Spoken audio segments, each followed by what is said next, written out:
जब लालू जी का विकास हुआ, लालू जी के बेटे का विकास हुआ, तो बिहार के लोगों का विकास क्यों नहीं हुआ? आखिर 450 करोड़ का बंगला कहां से आया, कैसे आया? 450 करोड़ का बंगला, जैसा कि मीडिया में है, ऊपर नीचे हो सकता है। ये मर जाएंगे, स्वाभिमान के साथ समझौता नहीं करेंगे, बस इससे ज्यादा मैं कुछ नहीं कहूंगा। वो जमीन है। मेरे परदादा लोग जो थे, मेरे परदादा लोग वो स्वतंत्रता सेनानी हैं, और भारत सरकार ने, इंदिरा गांधी ने 1972 में ताम्रपत्र दिया है, ये जो होता है ना, वो दिया है। तो हम लोग जब अंग्रेजों से नहीं डरे, हम लोग जब पाकिस्तानियों से नहीं डरे, हम लोग जब चीनियों से नहीं डरे, तो इस देश के लूटने वाले नेताओं से और बिहार को लूटने वाले नेताओं से डर जाएंगे? उन्हीं का खून है मेरे अंदर, उन्हीं का डीएनए है। कोई जांच करा के देख ले, हम लोग डरने वाले नहीं हैं, और हम लोग आवाज उठाते रहेंगे एकदम। बिहार ही नहीं, पूरे देश में कान खोल के सुन ले ये लोग, राजा लोग और राजा महाराजा लोग, कि अब राजा का बेटा राजा नहीं बनेगा। जो काबिल होगा, जो हकदार होगा, वही राजा बनेगा। जवाब आपको मिल गया होगा। दोस्तों नमस्कार, द न्यूज़ में आपका स्वागत है। हमारे साथ आप तमाम इतने दिनों से जब जेल में थे तो आप लगातार उनकी अपडेट से वाकिफ थे और लगातार ये इंतज़ार कर रहे थे कि कब जेल से आएंगे। आज आखिरकार हमारे साथ मौजूद हैं। आप तो पहचान गए होंगे, मनीष कश्यप जी, बहुत बहुत स्वागत है आपका। बहुत बहुत धन्यवाद जो आप लोग उस समय मेरा साथ दिए, जब आप लोगों से मुलाकात भी नहीं हुआ था। उसके बावजूद जो है मेरे लिए आप लोगों ने सैकड़ों वीडियो बनाया, तो सबसे पहले तहे दिल से धन्यवाद। नहीं, ये तो जनता का प्यार था आपके लिए कि जिस तरीके से आप देश की सेवा कर रहे हैं, देश के लिए मेहनत कर रहे हैं, और हमने देखा कि जो आपकी आंखों में आंसू थे और जिस तरीके से आप क्रूरता की गई आपके साथ, और जो आपकी माँ के आंसू, तो हमने सोचा कि ये हमारी माँ है और ये हमारा भाई है। जिस तरीके से जनता ने आपको प्यार दिया, हमें लगा था कि सब ये चाहते थे कि मनीष कश्यप पे अपडेट बनाओ, वीडियो बनाओ।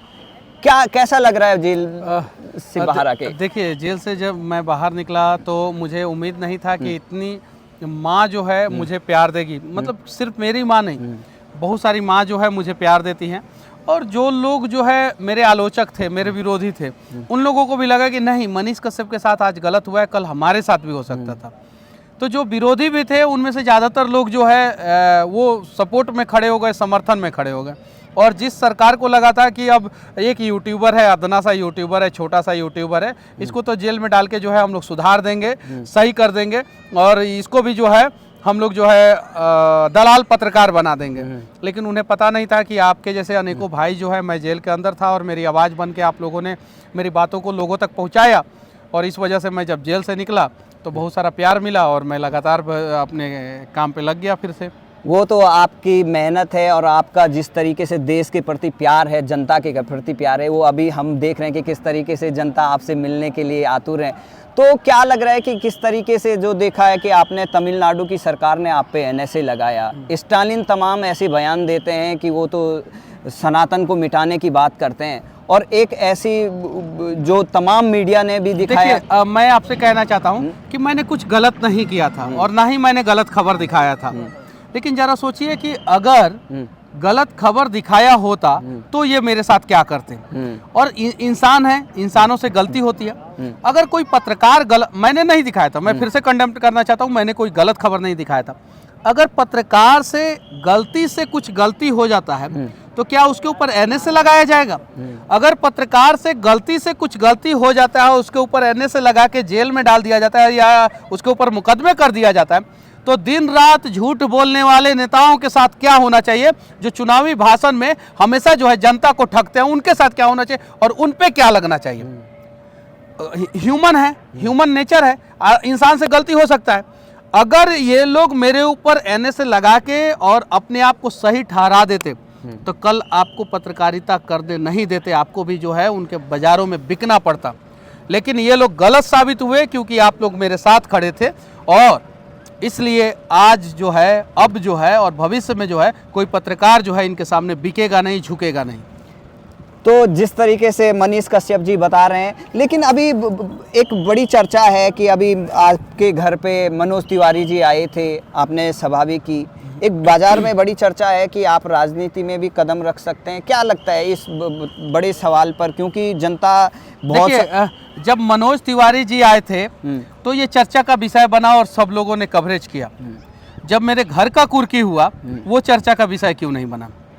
1947 से लेके आज़ाद भारत में 2023 तक, जब तक मेरे घर का कुर्की हुआ था, या आज 2024 जो हो चुका है, जो आज 17 तारीख है, 17 जनवरी है, हम लोग अयोध्या में जो है अंतर्राष्ट्रीय एयरपोर्ट है उसके सामने खड़े हैं, आज तक किसी भी पत्रकार के घर का कुर्की नहीं हुआ है। चलिए आप हमको पत्रकार मत मानिए, यूट्यूब की दुनिया 20 साल से है ना भारत में, यूट्यूब की दुनिया में किसी यूट्यूबर के ऊपर जो है यूट्यूबर का घर का कुर्की नहीं हुआ है। क्यों मेरे घर का कुर्की हुआ? क्या मैं इतना बड़ा अपराधी हो गया था सरकार के नज़र में, लोगों के लिए आवाज़ उठा के? तो चर्चा का विषय ये नहीं होना चाहिए था कि मनोज तिवारी जी मेरे घर पे आए। चर्चा का विषय ये होना चाहिए था कि एक गरीब व्यक्ति का, एक साधारण परिवार का रहने वाला, एक गांव का रहने वाला लड़का जिसने अपना घर खुद नहीं बनाया, उसके पिताजी भी नहीं बनाया, उसके दादाजी जो चीन के युद्ध में लड़े थे, उसके घर का कुर्की जो है किस नियम से किया गया और क्यों किया गया, चर्चा का विषय ये होना चाहिए था, तो मुझे अच्छा लगता। नहीं तो आज मेरे घर का कुर्की हुआ है, कल आपका हो सकता है, परसों जो कैमरा पकड़े हैं उनका हो सकता है, नरसों जो है इन लोगों का हो सकता है। अब जो है ये लोग किसी निर्दोष, किसी गरीब, किसी पत्रकार, किसी यूट्यूबर के घर का कुर्की करने से पहले 10 बार जरूर सोचेंगे। अभी देखा है कि जो बिहार सरकार में, बिहार में तमाम ईडी की कार्रवाई चल रही है। तेजस्वी यादव का परिवार हो या लालू यादव का परिवार हो, ईडी कार्रवाई करती है, बोलते हैं ये बदले की कार्रवाई है। आप पर कार्रवाई की गई तो तब इनको बदला नहीं दिखता है। कैसे बदले की कार्रवाई है आप बताइए? फ्रेंड्स कॉलोनी में वेटनरी कॉलेज के जो चपरासी लोगों का जो क्वार्टर होता था, उस क्वार्टर में जो है लालू जी और उनके परिवार रहते थे। लालू जी ने संघर्ष किया, नेता बने, अच्छे नेता बने। हालांकि उनका काम जो है वो अच्छा नहीं था, जंगल राज बिहार में आया था, लेकिन वो मास नेता बने, लोगों को उम्मीद जगाए, लेकिन लोगों का उम्मीद पूरा नहीं किए लालू जी। उनका बेटा, जिनके पिताजी वेटनरी कॉलेज के चपरासी क्वार्टर में रहते थे लालू जी, उनका बेटा जो है दिल्ली में 450 करोड़ के बंगले में रहता है। जब लालू जी का विकास हुआ, लालू जी के बेटे का विकास हुआ, तो बिहार के लोगों का विकास क्यों नहीं हुआ? आखिर 450 करोड़ का बंगला कहां से आया, कैसे आया? 450 करोड़ का बंगला, जैसा कि मीडिया में है, ऊपर नीचे हो सकता है ये। अब बताइए 450 करोड़ का बंगला, कोई ब्रेकिंग न्यूज नहीं, कोई खबर नहीं, और मेरे अकाउंट में जो है 6 लाख रुपया पकड़ा गया था और मेरे कंपनी के खाते में 33 लाख रुपया पकड़ा गया था। तो ब्रेकिंग न्यूज बनाया गया कि दुनिया का सबसे महंगा और सबसे बड़ा यूट्यूबर मनीष कश्यप पर सबसे ज्यादा पैसा छिपा के मनीष कश्यप रखा है। और छिपा के कहाँ रखा था मनीष कश्यप? अपने खाते में। कहाँ? सरकार के नजर में, जो सरकार देख सके। अगर हमको चोरी करना होता तो हम भी ना दिल्ली में जाके फ्लैट खरीदते हैं, हम दिल्ली में जाके फ्लैट खरीदे। इन लोगों ने डेटा निकलवाया, मिंत्रा को जो एप्लीकेशन दिया, अमेजॉन को एप्लीकेशन दिया, फ्लिपकार्ट को एप्लीकेशन दिया, रजिस्ट्री ऑफिस को एप्लीकेशन दिया, मेरा आधार कार्ड, पैन कार्ड दिया कि मनीष कश्यप या इसके परिवार के नाम पे कहीं कुछ नया जमीन, नया प्रॉपर्टी खरीदा गया है क्या? इन लोगों को कुछ नहीं मिला। बस मेरे भाई के नाम पे जो है एक फ्लैट है दिल्ली में, उस पर भी लोन दिखा इन लोगों को, 30 लाख रुपया का लोन था, वो बैंक में नौकरी करता था, अपना एक फ्लैट मतलब इन लोगों ने खूब प्रयास किया, इन लोगों को मेरे खिलाफ कुछ नहीं मिला। जरा बताइए, 5 यूट्यूब चैनल जो मिलियन क्रॉस कर चुका है मेरा, 5 गोल्डन प्ले बटन रखा हूँ, 10 से ज़्यादा सिल्वर प्ले बटन रखा हूँ, क्या थोड़ा सा दलाली कर लेता तो पटना में 4 फ्लैट नहीं खरीद लेता मैं? लेकिन नहीं खरीदा कहीं।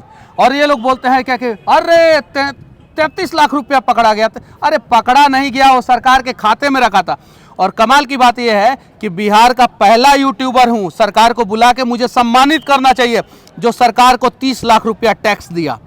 30 लाख रुपया टैक्स देने वाला बिहार का पहला यूट्यूबर, सरकार को बुला के सम्मानित करना चाहिए मुझे, लेकिन सरकार जो है मेरे ऊपर केस कर रही है। जरा सोचिए। तो हम लोग लड़ेंगे और सही जो है सामने आएगा जब आपके जैसे भाई लोग जो है साथ देंगे। अभी अंत में एक सवाल मैं आपसे पूछता हूं कि आपने बहुत सारी चीज़ें रखी, आपको डर नहीं लगता है कि क्योंकि किस तरीके से वहाँ पे चमड़ी उधेड़ने वाले नेता भी हैं, तमाम इतने सालों तक वहाँ पे सरकार में रहने वाले, आपको डर नहीं लगता है? मर जाएंगे स्वाभिमान के साथ, समझौता नहीं करेंगे बस। इससे ज़्यादा मैं कुछ नहीं कहूँगा। मेरे बाबूजी जो है 12 साल कश्मीर में रहे हैं। जाके इस सरकार में जो भ्रष्टाचार करने वाले नेता है ना, एक बार डेटा पता कर लें कि मेरे बाबूजी कश्मीर में कितने साल, 12 साल इंडियन आर्मी में रहे हैं, और बाकी जो है 12-14 साल नॉर्थ ईस्ट में रहे हैं। नॉर्थ ईस्ट और कश्मीर की स्थिति क्या थी पहले वो पता कीजिए। पत्थर खा के जो है ना उन्होंने हम लोगों को मजबूत किया है। मेरे दादाजी चीन के युद्ध में लड़े और 4 बीघा जमीन भारत सरकार ने इनाम के रूप में दिया है। आप बताइए कि कितने सैनिकों को जो है भारत सरकार 4 बीघा जमीन देता है। कहीं नहीं तो कहीं कुछ अच्छा किए होंगे तब ना। वो जमीन है मेरे पास, वो जमीन है। मेरे परदादा लोग जो थे, मेरे परदादा लोग वो स्वतंत्रता सेनानी हैं, और भारत सरकार ने, इंदिरा गांधी ने 1972 में ताम्रपत्र दिया है। ये जो होता है ना वो दिया है। तो हम लोग जब अंग्रेजों से नहीं डरे, हम लोग जब पाकिस्तानियों से नहीं डरे, हम लोग जब चीनियों से नहीं डरे, तो इस देश के लूटने वाले नेताओं से और बिहार को लूटने वाले नेताओं से डर जाएंगे। उन्हीं का खून है मेरे अंदर, उन्हीं का डीएनए है। कोई जांच करा के देख ले। हम लोग डरने वाले नहीं हैं और हम लोग आवाज उठाते रहेंगे एकदम। बहुत बहुत धन्यवाद। एक दो सवाल तो अब लास्ट में चलिए, अब ये सवाल पूछा जाता है आपसे कि जिस तरीके से आप देख रहे हैं जेल आने, अच्छा, जेल ये से कैमरे के पीछे जो है वो आपके प्रोड्यूसर हैं क्या? नहीं नहीं डायरेक्टर है क्या? ये देखिए, छोड़िए कैमरा, ये देखिए अभी जो है वीडियो कंप्लीट हो गया था। इन्होंने बोला कि 1-2 सवाल और पूछा जाए। तो क्यों छोटा हो रहा था? अब आप जवाब दीजिए। थोड़ा छोटा हो रहा था, थोड़ा और लंबा हो जाएगा और थोड़ी और अंदर की बातें निकल के आएंगी, इसलिए थोड़ा सा था। चलिए कट रखेंगे। ठीक है। कट कर नहीं, कट तो नहीं होगा। अब अंतिम में हम सवाल पूछते हैं मनीष कश्यप जी से कि जिस तरीके से आपको प्यार मिल रहा है, बहुत सारे हमारे पास सवाल आते हैं कि मनीष कश्यप को बिहार का सीएम बनाया जाए। अच्छा, ये सवाल आपका है कि कैमरे के पीछे? नहीं जो नहीं, producer- मैं जनता, डायरेक्टर साहब- नहीं नहीं, मेरा नहीं, मैं जनता के वो कमेंट देखता हूँ बिहार से या तमाम देखिए- तमाम दुनिया से ये सवाल देखिए- पूछते हैं कि हमें मनीष कश्यप जैसा देखिए, सीएम चाहिए। अगर इस देश में सच्चे पत्रकार हैं तो उनका कर्तव्य बनता है कि जनता की बातों को नेताओं तक पहुंचाना। जो झूठे पत्रकार हैं वो नेताओं की बातों को जनता तक पहुंचाते हैं। जनता क्या चाहती है ये नहीं मतलब है। नेता क्या सोच रहा है, तुमको राशन देंगे, तुमको ये देंगे, तुमको रोड बनाएंगे, तुमको शौचालय देंगे, तुम्हारे लिए हॉस्पिटल बनाएंगे, ये नेता सोच रहे हैं। लेकिन जनता को क्या चाहिए ये नहीं दिखा रहे। जनता की बातों को नेताओं तक पहुंचाइए, सही और गलत का निर्णय हो जाएगा। जनता क्या सोचती है बिहार की ये बताइए। नेता के पिताजी जो लोग हैं वो तो सोचेंगे ही कि हमारा बेटवा जो है राजा बने। लेकिन अब बिहार ही नहीं पूरे देश में कान खोल के सुन ले ये लोग, राजा लोग और राजा महाराजा लोग, कि अब राजा का बेटा राजा नहीं बनेगा। जो काबिल होगा, जो हकदार होगा वही राजा बनेगा। जवाब आपको मिल गया होगा। बहुत बहुत धन्यवाद। तो आपने मनीष कश्यप जी की बात सुनी, आपके क्या विचार हैं मनीष कश्यप से, तो ये तो आप बताते ही रहते हैं। बहुत बहुत धन्यवाद। जय श्री राम।